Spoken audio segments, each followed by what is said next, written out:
Good morning, my fellow treasure hunters. I want to term today's topic as blessings, curses, and the supernatural. I think treasure hunters, as much or more than any other group of people, have their superstitions and their things that their lucky charms, fortunes forecasts, lucky charms.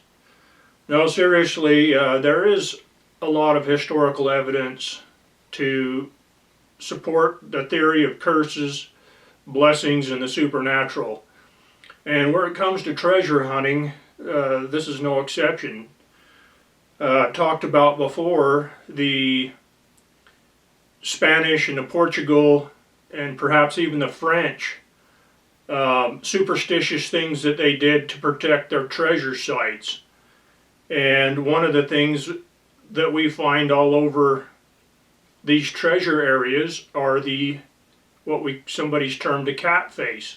It's a cross with the whiskers and the eyes and a few different things. And what I found in my research was that this cat face was left facing a mine or a cache or some site to protect it from other people, other entities, It's to protect that site for the intended family or person, and to curse it against anybody else that might bother it or try to find it. I had one individual who contacted me and gave me a little bit more information about this. There's actually a book out there. There's a couple of them out there and a lot of references.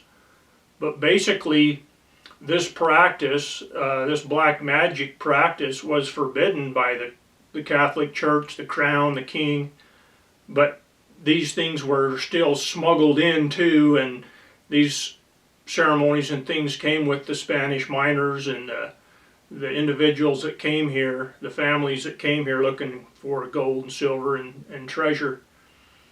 And I don't know what time period that those things crept in, but from my research it looks like the majority of that came from Portugal. And these miners, or maybe even some of the priests, I don't know. The priests were the most educated, and even the Jesuits were more highly educated than your average priest. And so they had access to information and things, and whether or not they engaged in the dark arts or in any of these things, we don't really know. But it's just human nature that if there is a means or a method to an end, people are gonna try to do anything possible to protect what their interests are, especially wealth. And historically, both in the Bible, in other religious books, in the Book of Mormon, particularly the LDS, the scripture that's unique to the LDS Church that I grew up in, has a lot of references to why certain things were cursed by God and why certain things became difficult to do or to obtain, and it was because God had cursed these things because of the wickedness of the people, or because the treasure or the money was considered blood money because of how it was obtained, or that the lives of the people that had this wealth turned wholly against God to human sacrifice or perversions of what God's word was. We know in the Jewish record in the Bible that God pronounced curses on his people and upon the rest of the earth and civilizations for the same reasons, for being wicked, for practicing things that God strictly forbid. We talk about Sodom and Gomorrah and how fire rained down from sky, brimstone, and destroyed that civilization. We have the example of Pompeii from history, about how those people died very similar to Sodom and Gomorrah. We have all the other empires and all the other people and places and things that occurred to every empire, every civilization that embraced idol worshiping, human or child sacrifice. All those civilizations were destroyed in a very violent and sudden manner.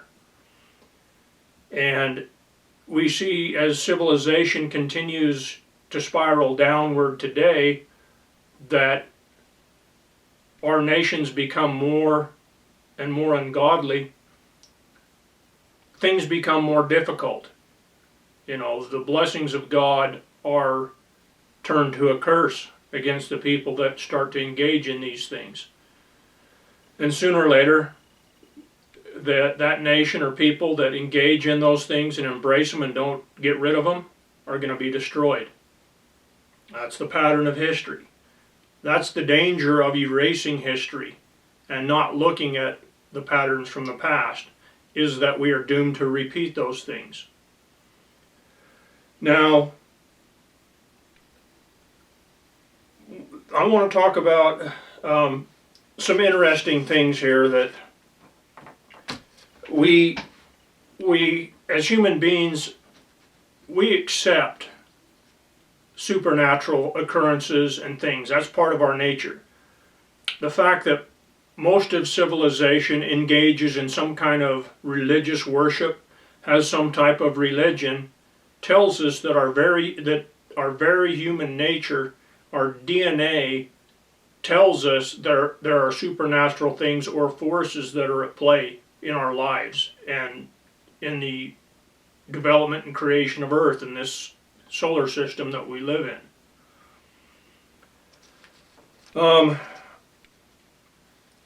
One of the first curses that occurred in the Bible was when Cain, who was a tiller of the ground, who was a farmer, killed his brother Abel out of jealousy.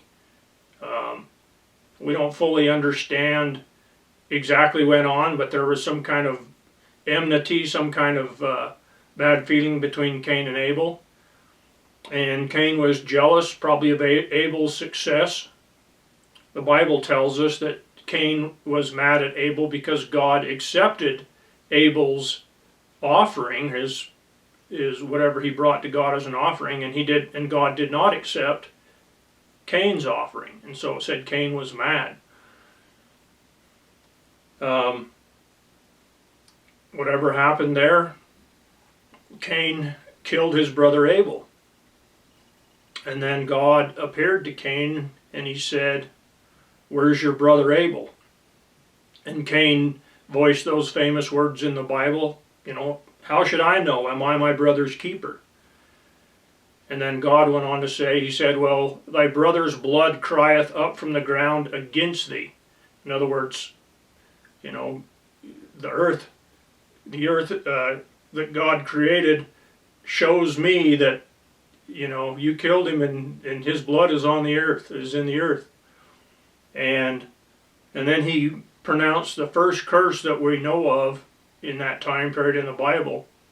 He told Cain, he says that, "Cursed will be the ground for thy sake."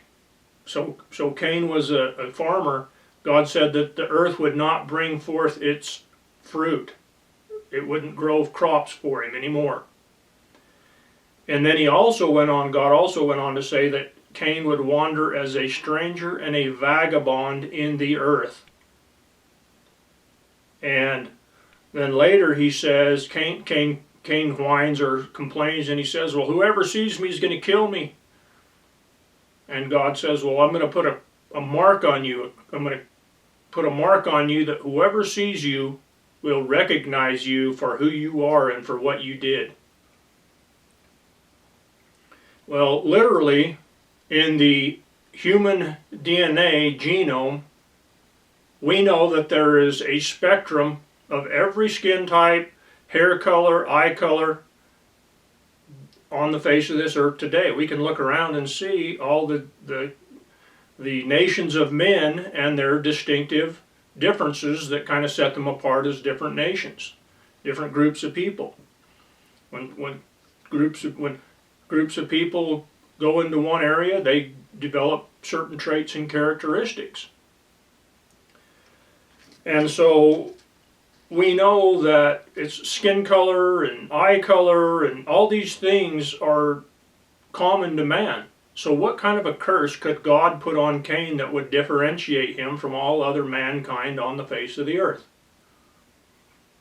Well, what stands to reason for me, that since Cain acted on and acted like the forces that are controlling nature, you know, the strong survive, you know, the predators kill the prey, you know, to me, Cain acted as if he was an animal when he killed his brother. The competition, he acted like he was an animal instead of a man. And so it makes sense to me that God cursed Cain with the hair of an animal covering his body. So he became part animal, or he was given that curse to be covered with hair like an animal. He acted into the like nature and a beast, and so God gave him that curse of covering him with hair.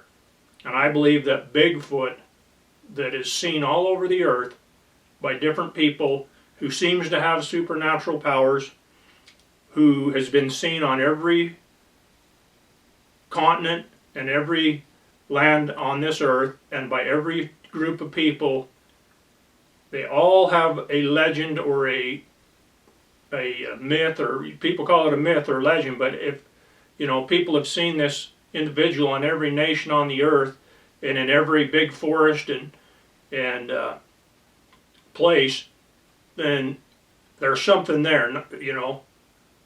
In law it says, in the mouth of 2 or 3 witnesses shall every word be established. Our laws are based on Judeo-Christian principles of witnesses and of eyewitness accounts. And so Sasquatch or Bigfoot is a fact based on that alone. And yet he seems to have supernatural powers. He seems to be able to disappear. He seems impervious to being shot at or hit by cars or all these different types of things. We don't find evidences of dead Bigfoot. And so in my view, in my mind, that Cain fits the measure of what I view is Bigfoot. And I could go into some other things and tell some other stories, but that's not my point or purpose in this video. I'm just talking about curses, blessings, and the supernatural, and I think that this Bigfoot is one of these things that falls into that category. It's the first thing in the Bible and recorded human history that we have as a curse. As strange and interesting as the changes that would have had to take place in Cain so that he could be basically immortal, and that he could live from that time until the end of time, until the end of the earth, he would have to have been changed in some way so that he is somewhat immortal. You know, and people are going to say, well, you know, blah, blah, blah, whatever. Well, if you're a Christian, you already come to accept this fact, this change or this ability to be partially immortal. We know about the birth of Jesus Christ and what that birth is based upon. That birth is based upon immaculate conception of Mary, a human, and the father of Mary being God, which made Jesus half human and half God, able to take upon himself the sins of the world, pay the price for them, die, and 3 days later take his life up again and be resurrected. You know, no mortal human being could do that, but if you were half human, half God, that is the whole premise of Christianity. Jesus had the power to lay his life down, to suffer for the sins of the world, and then to take his life back up, and thereby destroying both death, the bonds of death, and the bonds of sin. The whole premise of the Knights Templar, and one of the big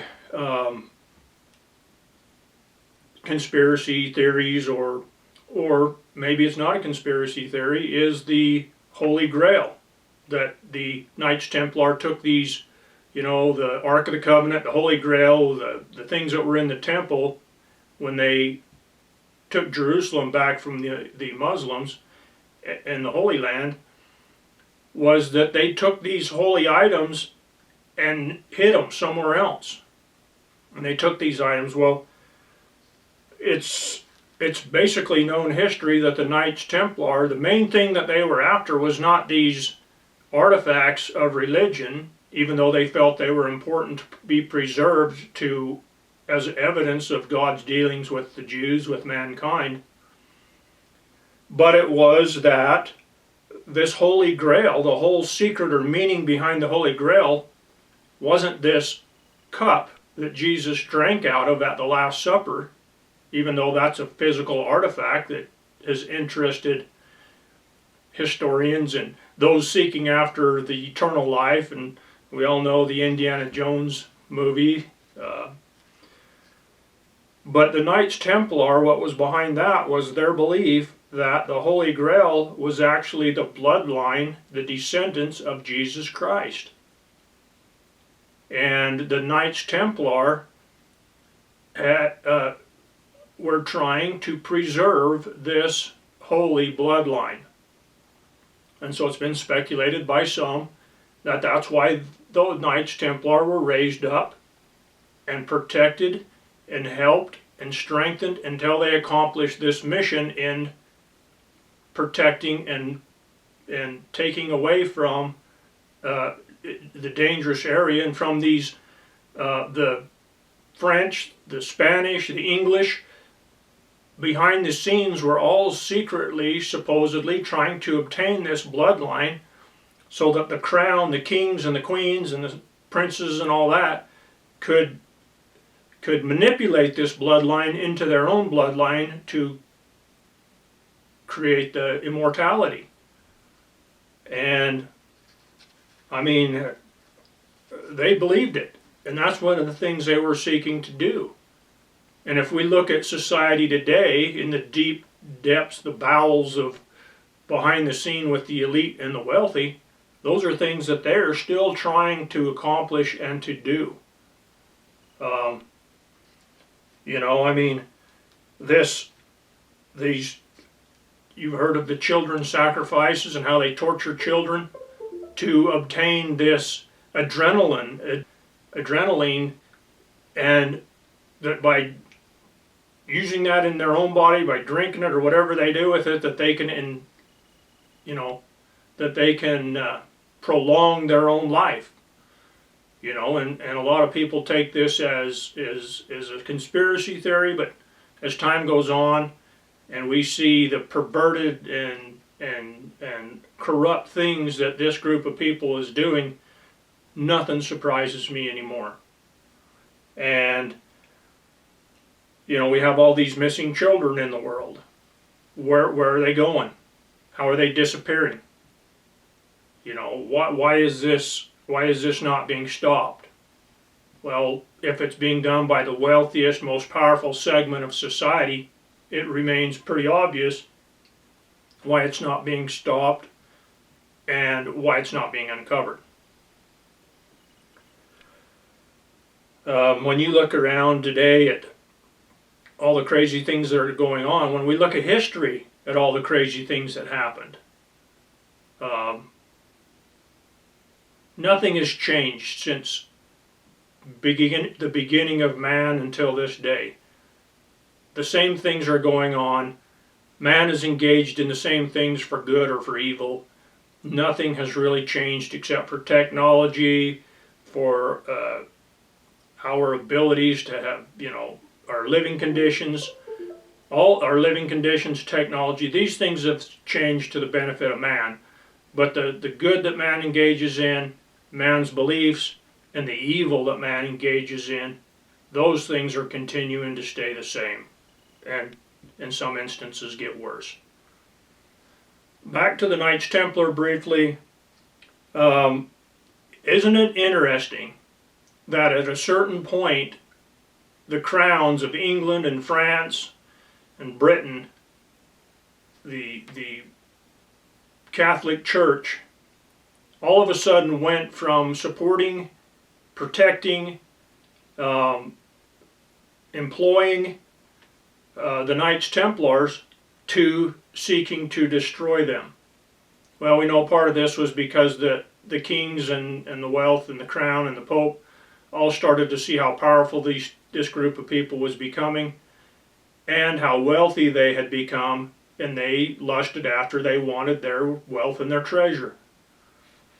But I think there's even a more sinister twist to this plot, and that is that the Knights were seeking to protect the Holy Grail, the Holy Bloodline, which the crown was after, and they did not give this information or this bloodline to the crown as the crown wanted. And I think if you really dig deep into history, you're going to find that that's what's behind the Knights Templar, their destruction and them fleeing from their strongholds with whatever treasure and wealth they could take with them. There's a lot of speculation on what happened to the Knights, the remnant of this Knights Templar, and to this bloodline. There's been those that believe that it went to Scotland or to Ireland, and then from there to actually across to America. And there is getting to be more and more evidence that supports that maybe this happened. We have a lot of strange things going on Oak Island, where the Lagina brothers, the Curse of Oak Island, even though there's a lot of things there that people criticize and that seem kind of fake. Part of it has to do with the laws of that area, but they are uncovering a lot of things that are unexplained that seem to lead and to point to that time period and to the Knights Templar. We have sites all across North America that seem to point to the Knights Templar. And I believe it's entirely possible that the Knights Templar came over to America and incorporated themselves into one of the native groups there. Maybe that's where the bloodline is. Maybe that's where the Knights Templars ended up, in one of these native tribes or more civilized native tribes or groups. But I know from studying the petroglyphs, the pictographs, that a lot of the old ancient Knights Templar symbolism is found in these Native American tribes, in their writings, in their historical legends, their ethnologies that were passed down from father to son, grandfather to father to son. There's a lot of evidence that the symbols in the petroglyphs are showing there's crosses, there's hooked X's in some areas, there's a lot of things that are unexplainable. In fact, if you really get into the petroglyphs, you can see influences from every major civilization on the earth in the petroglyphs. From the Picts to the Celts to the Vikings to the Chinese to the Mongols, you can find it all in the petroglyphs in North America. We have the red-haired giant mystery that the Smithsonian and scientists have tried to hide and to cover up, that archaeologists and anthropologists will not touch. But we have hundreds and hundreds of examples and evidences of these things. Pictures of thousands of bones that were dug up by the pioneers, by early farmers, and are still being dug up and found to this day. Where are those bones and those evidences that were dug up, that were whisked away? And where did they end up? The Smithsonian claims there never was any such things, and yet we have thousands of newspaper articles with photographs and family diaries and journals that tell about these things and witness these things. I know individuals to this day that know where red-haired giants are buried or entombed, that have seen them with their own eyes. Why are these things being covered up, and what does it all mean? You know, I have a personal belief that one of the main reasons for DNA research and DNA study, that science unlocked this research and this study, was not to tell you who your ancestors are, not to try to follow the human lineage of groups or tribes across the earth and their migratory and their seasonal migrations and movements. It's obviously was not done for that reason, because they engaged in it for such a short period of time, and the things that they started to discover when they did that quickly left them to abandon that. Now DNA is almost relegated entirely to law enforcement and to very small regional studies. Well, I can assure you that behind the scenes there's a lot of dark money being spent on DNA research. And my view on why DNA research is being engaged in was the same reason that the Knights Templar were destroyed, or tried to be destroyed, was because they're trying to find the elite, the powers that be, are trying to find this holy grail, this bloodline that they believe came from the descendants of Jesus Christ. Sometimes reality is crazier and harder to believe than fiction. But this is the things that I'm starting to see and uncover in my research. One of the things you'll discover when you become a hardcore treasure hunter is that all the mysteries and all the secret are tied to wealth. All these secrets, mysteries, and hidden information is tied to wealth and to the birth and destruction of civilizations. Because when a civilization is built, it's built by one individual or by a group of people obtaining wealth, therefore they're able to build and to create a civilization. When a civilization is destroyed, it's usually by forces fighting over this wealth or over these resources, and so the very last thing that we see before civilization is destroyed is the accumulation in one area of a vast amount of wealth. We can look at the Aztec Empire, the Inca Empire, the Mayan Empire. Look at all these different, the Roman Empire. You look at all the empires and the huge civilizations that were created in history by, conquering, by William the Conqueror, by Alexander the Great, by the Egyptians. You look at all these things, and it is the accumulation of wealth that creates empire, and it's the accumulation of wealth that eventually brings it to its knees and destroys it as another empire comes in seeking to conquer and take possession of those things that are important to this group or these people that they perceive and that they want. And so when you really get into treasure hunting and looking into history, it becomes fascinating.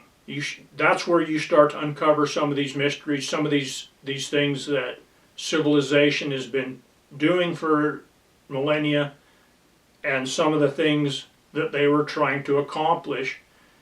And if there wasn't evidence for that there, why did it happen?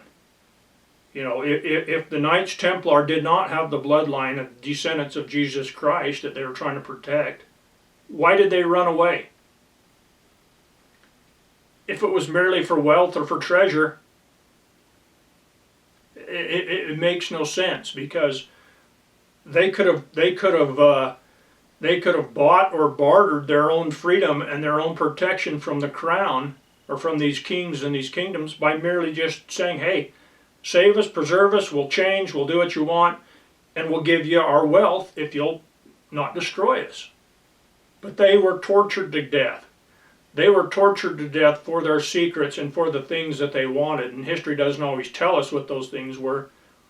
Historians and history wants to control the narrative and say that they were tortured to find out where their physical wealth was.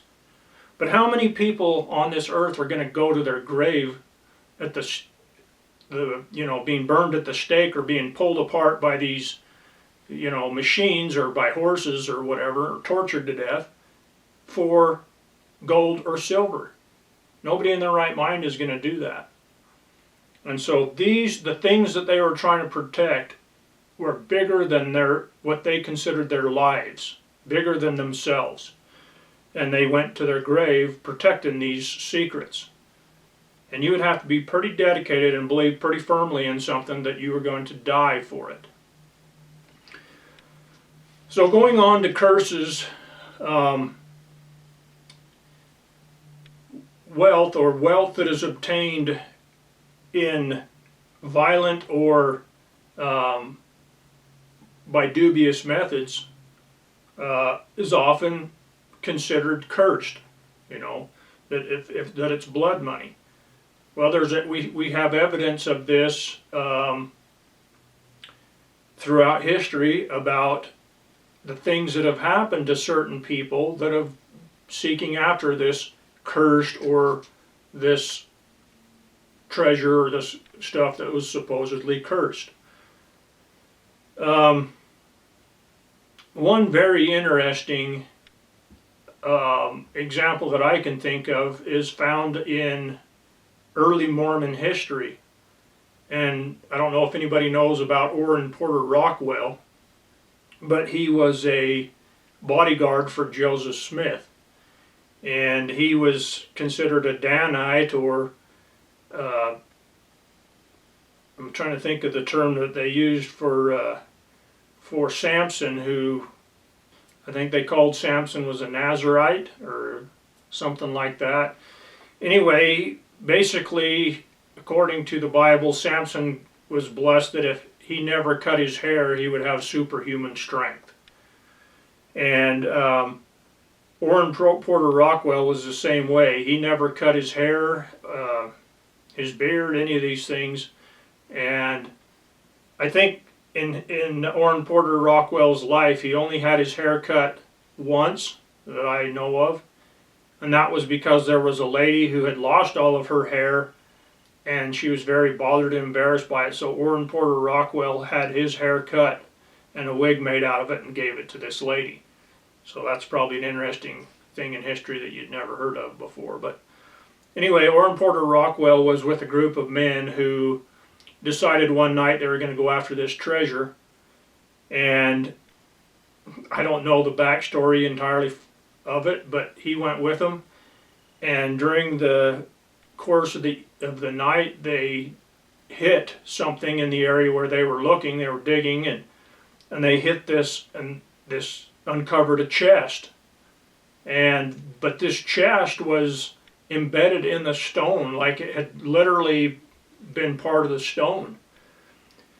And one of the guys that was there, who was really adamant on getting this treasure and trying to get it out of this stone, he took a big pick, and he cursed, and he said, "I'm going to get this treasure if it's the last thing I do." And he struck the corner of the chest to break it open.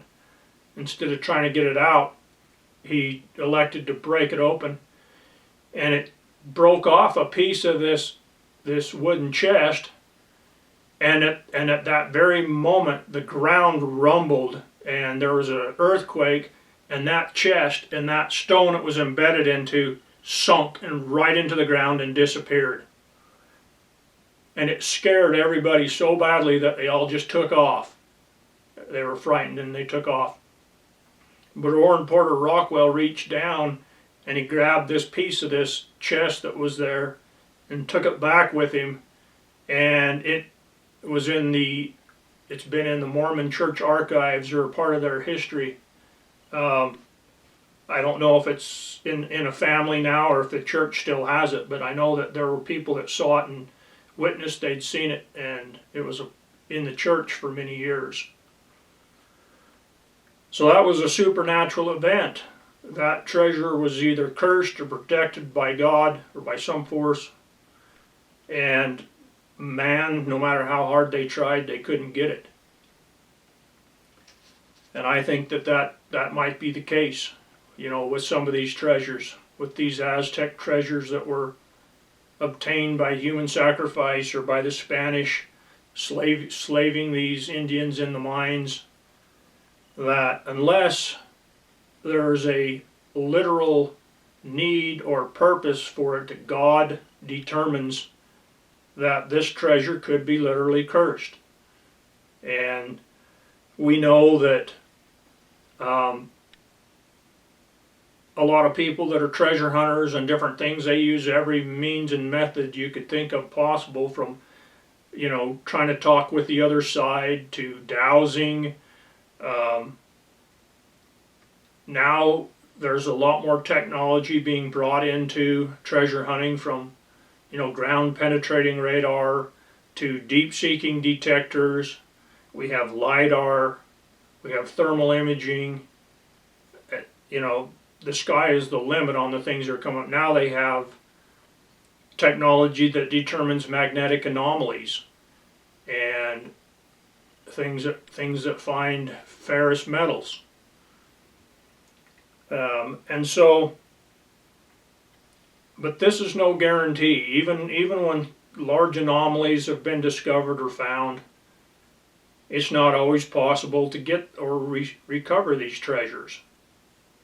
I find it very interesting that some of these biggest treasure mysteries and the most notable ones are protected by national parks, national recreation areas, areas that are off limit for mining, like the High Uinta Wilderness area, like the Grand Canyon, like all these national parks that are around the United States. Yellowstone is a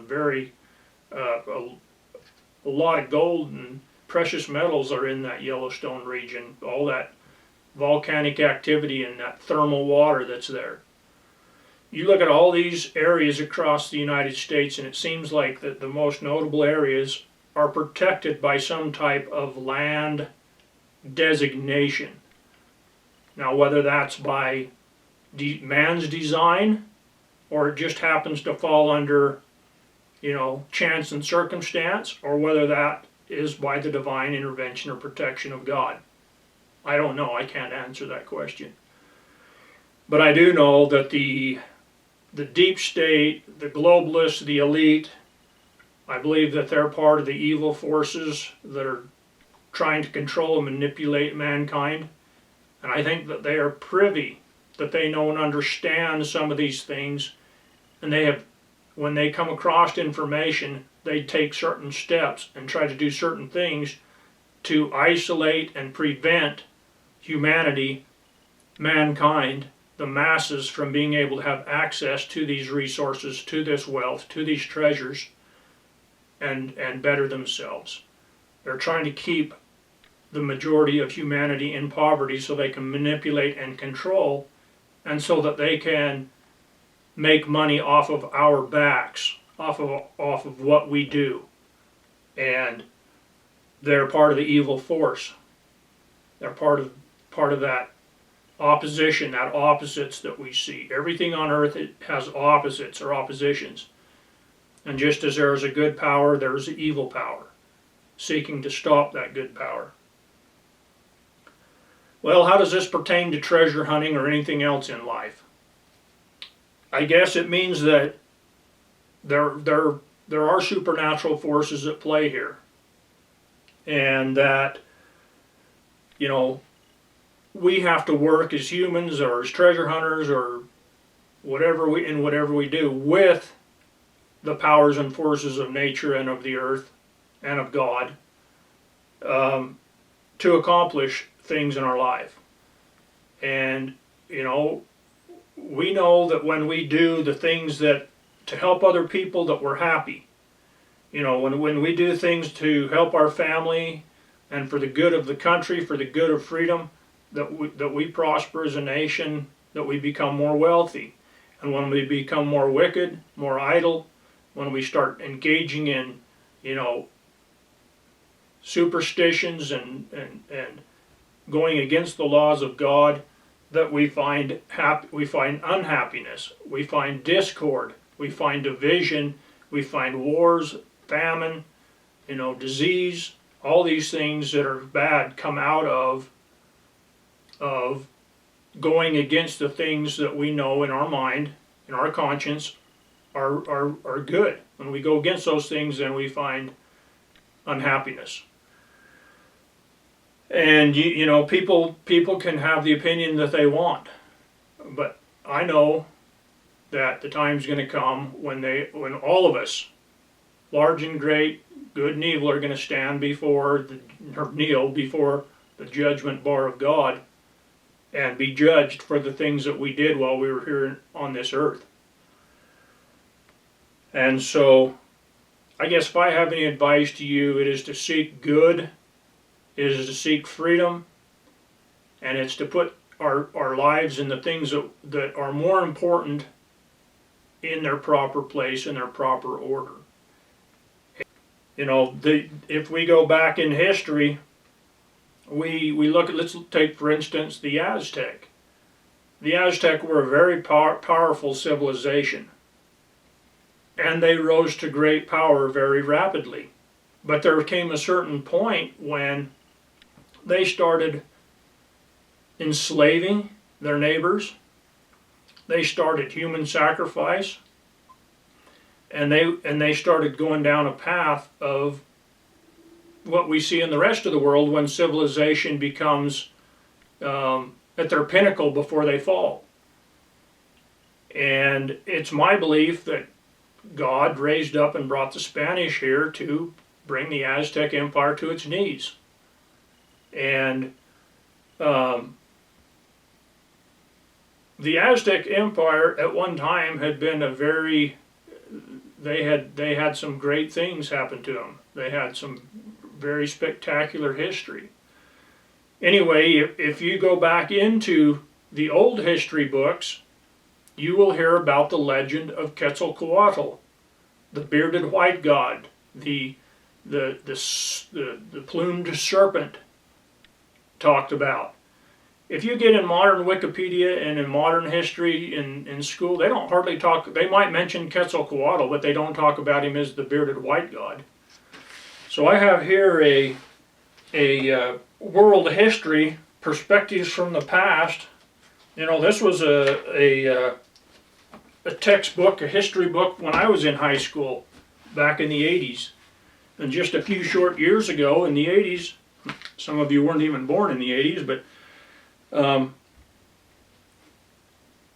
they were much more accurate in their history, and that's one of the things that has become dangerous by destroying our history. You know, people don't even have encyclopedias or history books anymore. They just go to Wikipedia. But we know that Wikipedia is not accurate. Wikipedia is in a lot of times a personal opinion of somebody. There's a thread of truth and accuracy through it, but our old history books are much more accurate than Wikipedia. And that's the danger that we are in today by this electronic access of technology and information at our fingertips. Anyway, I want to read this account of the Spanish Empire and of the Aztecs. And this is talking about the Aztecs and the Aztec Empire. For several months, messengers had been bringing frightening reports to Montezuma, Emperor of the Aztecs, in his capital city of Tenochtitlan in the Valley of Mexico. The reports told of white-skinned, bearded men arriving at the coast in winged towers. Were these strangers merely men from distant lands? Or was their leader, as Montezuma feared, the ancient ruler god of the Aztecs, Quetzalcoatl, returning to claim the Aztec kingdom? In fact, the strangers were a small force of Spaniards under the leadership of Hernan Cortes. Cortes sailed in March of 1519 from the Spanish settlement in Cuba with about 600 Spaniards, 11 ships, 16 horses, and a few brass cannons. His goal was to explore and colonize the North America mainland. Without knowing it, Cortes's group of Spaniards was approaching the vast Aztec Empire with its 11 million people. Montezuma soon sent his own ambassadors to see these newcomers, whether they were gods or men. He hoped rich gifts would persuade them to go away. Aztec ambassadors presented Cortez with ornaments of gold and turquoise. The most impressive presents in the eyes of the gold-hungry Spaniards were two discs as big as the wheels of a cart, one made of gold representing the sun, the other of silver representing the moon. Far from persuading Cortez to leave, the sight of so much gold and silver only stiffened his determination to win. So that none of his men could sail home with the treasure, he ordered all of his ships to be sunk. For the Spaniards, it was now conquer or die. If they failed, they might be carried up the steps of an Aztec temple and sacrificed to the sun god. Torn between hope and terror, Cortez's small force set off on the 250-mile march to Tenochtitlan. Never in history had so small an army planned to topple so great an empire.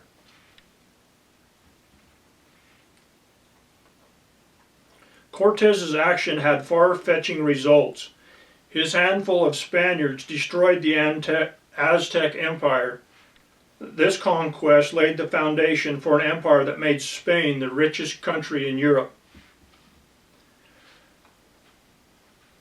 Spain quickly put its wealth at its service of Catholicism. Spain quickly put its great wealth at the service of Catholicism in the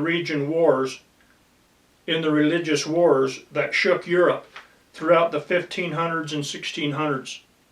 Protestants and Catholics fought one of the most destructive wars in European history, the 30 Years' War from 1618 to 1648.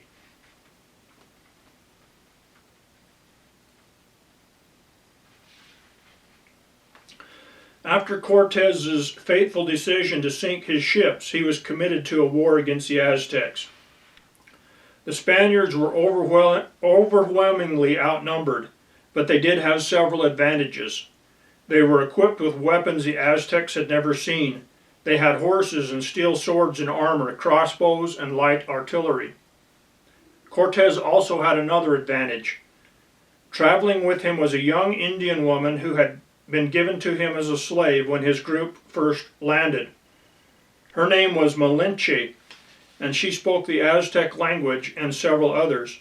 She learned Spanish rapidly. The Spaniards gave her a Christian name, Marina.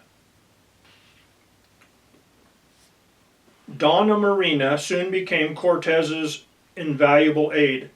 She explained that the Aztecs were hated and feared by most of the Indians they ruled. And so she was probably a slave who had been mistreated, and so she was telling Cortez the secrets of the Aztec. And she revealed to him that the Aztecs were hated and feared by all the tribes around that they ruled. And as we see, this is what became the ultimate downfall of the Aztec Empire. Well, that and smallpox, the disease that the Spanish brought with them, that the Indians were that the natives were so susceptible to. On November 18, 1519, Cortez reached Tenochtitlan, and Montezuma invited the Spaniards into the city as honored guests. Much impressed with the place, Cortez would later call Tenochtitlan the most beautiful city in all the world. Why did Montezuma let the Spaniards enter his capital? It's because he still feared that Cortez might be Quetzalcoatl, a light-skinned god who had once ruled the land around Lake Texcoco. One day he had vanished mysteriously, but he vowed to return and reclaim his kingdom. As fate would have it, Cortez arrived in exactly the same year Quetzalcoatl was expected to return. As the legend had foretold, Cortez came in white-winged ships from across the eastern sea. Thus Montezuma feared Cortez as a god. His fear ultimately led to the fall of the Aztec Empire. And then I'm basically gonna overview what happened from here on out, so I don't have to read the rest of this. But basically, the Spaniards took Montezuma captive, and they held him as prisoner, and threatened to kill him if they were attacked by the Aztec people. Anyway, they eventually took him up onto the tower to try to get the Aztec people to concede their empire over to the Spanish, but it set off a chain of events that had the entire Aztec empire attack and go after Cortez, killing Montezuma in the process. And one of the nights when the Spanish were attempting to sneak out of their fortified place they were hiding, they were attacked by the Aztecs and driven out of the land. But among those who escaped were Cortez and Donna Marina. And one of the reasons that the Spaniards had a really hard time getting away was because they tried to take a lot of this Aztec treasure with them, and it weighed them down and made it so they had a very difficult time escaping. And a lot of this treasure was recovered by the Aztecs and subsequently vanished. And so this is where the legend of this is where the legend of the Aztec taking this treasure that Cortez tried to steal and making it disappear. Some people said they threw it in the lake. Some people said they hauled it somewhere else and threw it into a lake. Others say that it was taken northward and taken back to the homeland of the Aztecs and hidden in their homeland. And whether this was a ploy to get the Spanish to leave and go look for the treasure, we don't really know. But we do know that there's some evidence, quite a bit of evidence actually, that shows that a contingency of priests of Aztec actually did leave the homeland with the things that were most important to the Aztec Empire and took them somewhere to hide them. We have the record of Tezozomoc and of Diego Duran, who were descendants of the Aztec, who wrote records, who were educated. Diego Duran was educated by the Spanish. Tezozomoc was, I believe, a descendant of Montezuma. And they wrote about the history of the Aztecs and some of the things about where they had come from. And it's in and from these records that we get some of the clues to what the Aztec did with their records, with their gold and their precious things that were important to them, with their history or religious items. One of the reasons that the Aztecs failed to kill all the Spanish and they got away was because right around that time the entire Aztec Empire had a great smallpox epidemic going on among them, and many of them were weak and sick and dying. And I think that's why the Aztec, all these millions of people, failed to wipe out Cortez and his small army that was trying to escape with their wealth. A year later, in 1521, Cortez returned. This time he had with him a huge army of Aztec-hating Indians. So him and his Donna Marina, his wife or his escort, gathered and turned this huge army of the tribes that were under the Aztec rule, and gave them enough confidence that they were willing to turn on and go against the Aztec. They came into the city and they trapped the Aztec. The city was surrounded with water. They trapped them in there, and then basically the Aztecs fought to the death. They refused to surrender. And Cortez's army had to fight its way block by block. And finally, after an 85-day siege, Tenochtitlan, the most beautiful city in the world, lay in ruins. And when it was rebuilt, it was as a Spanish capital. For an empire called New Spain, which later became Mexico City. That the Aztecs' practices of human sacrifice and enslaving their fellow tribes, that it caught up with them and was actually a curse, you can decide for yourself. But this is a poem that was written by an Aztec after the Spanish conquered them. Broken spears lie in the roads. We have torn our hair out in grief. Our houses are roofless now, and the walls are red with blood. Worms are swarming in the streets and plazas, and the walls are splattered with gore. The water has turned red, as if it were dyed, and when we drink it, it has the taste of brine. We have pounded our hands in despair against the adobe walls. For our inheritance, our city is lost and dead. The shields of our warriors were its defense, but they could not save it. We have chewed dried twigs and salt grasses. We have eaten lizards, rats, and worms. Gold, jade, rich clothes, quetzal feathers, everything that once was precious was now considered worthless. And I guess this is a great warning to our own society. You know, we have great riches, great worth, great things that we place worth upon that are actually worthless when it comes right down to it. And this is the fate of those that turn against the eternal principles of the creator of the universe.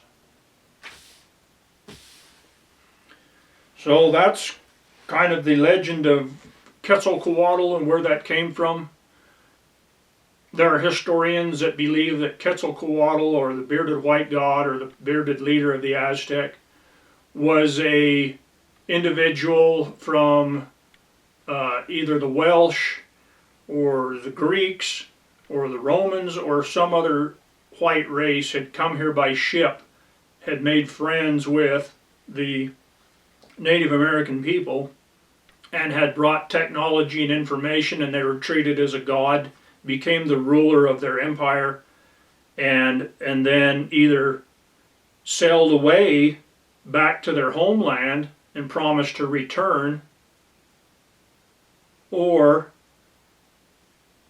there's another theory, and that is that after Jesus Christ had died, buried, and resurrected in Jerusalem, that he visited the people on the American continent, the native groups, which the LDS Church teaches are descendants, part of the lost tribes of the house of Israel, and that these people are his other sheep, and that are talked about in the New Testament, and that he taught these people his gospel, the gospel, and told them that he was going to ascend into heaven, but that one day he would return, and that all the people would be joined together in one group under heaven. And so this is another theory or another view that Quetzalcoatl was actually Jesus Christ, and that he set up his kingdom amongst these people, that they eventually fell into apostasy and human sacrifice, and that when Cortez came, that they were recounting these old legends and these old records that they had about this God that had visited them and told them that he was going to return someday, and that these people mistakenly took Cortez for Quetzalcoatl. How does the feathered serpent play into this? Well, we look at the account in the Old Testament of the fiery flying serpents that were sent among the children of Israel because of their wickedness, whether they were asps or cobras or whatever they were that were biting people. And Moses rose up a staff, and he put a brazen serpent on there, and it was as a likeness of Jesus Christ, because of Jesus was going to come into the world and die for the sins of the world to save the world, and that all these people had to do was to look upon this stick, this cross with this feathered serpent, or this serpent on there, feathered flying serpent, and they would be saved from when they were bitten by these poisonous serpents. But many of the people were so stubborn that they refused to look once they were bitten, and they died. And the Bible teaches that this is a type of Jesus Christ being raised up on the cross and dying for the sins of the world, and that people merely need to look to him to live.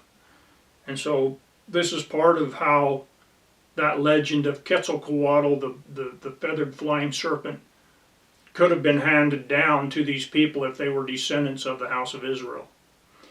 Anyway, this is some information into some of the things that I've come across in my research and study. I hope you find it interesting, fascinating.